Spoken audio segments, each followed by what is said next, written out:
كابياشي بلشدة ماشي واحد برشدي ويك بابا سكولدي باقي غير حتى عسكرتها شدتي كراستي وحمد حيالان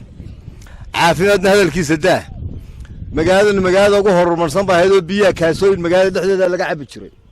iyagana ma shaqeeyaan inta aynu xooga saarayna ilaahay haynala qabtay marka idinka la idinka helo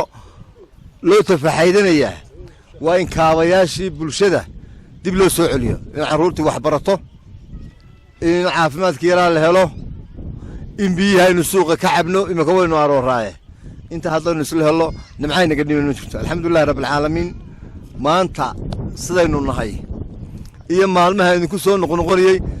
tiraba 4 jeer baan imi halkanoo 4 boor iyo siigaan oo lumba halka ka baxay meesha suuqiiqayso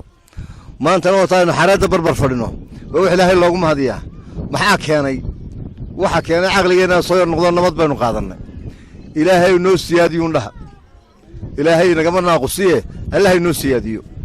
waxaan ku soo dhaweynay waftiga waxaan leeyahay mudanayaal dereer weyn oo aragtaan maanta isheeda awal waxaan loogu bushaareyn jiray dadkii uu kala maqan halkaas la isku urursado ciidana xaqaas u fadhiya maanta warkii horeeyay waxay dadkii uu kala maqayo aroos bay ku maqayin war maxaa ka wanaagsan waa isbedelka ilaahay sidoo wuxuu badbadalaa ka garan kartaa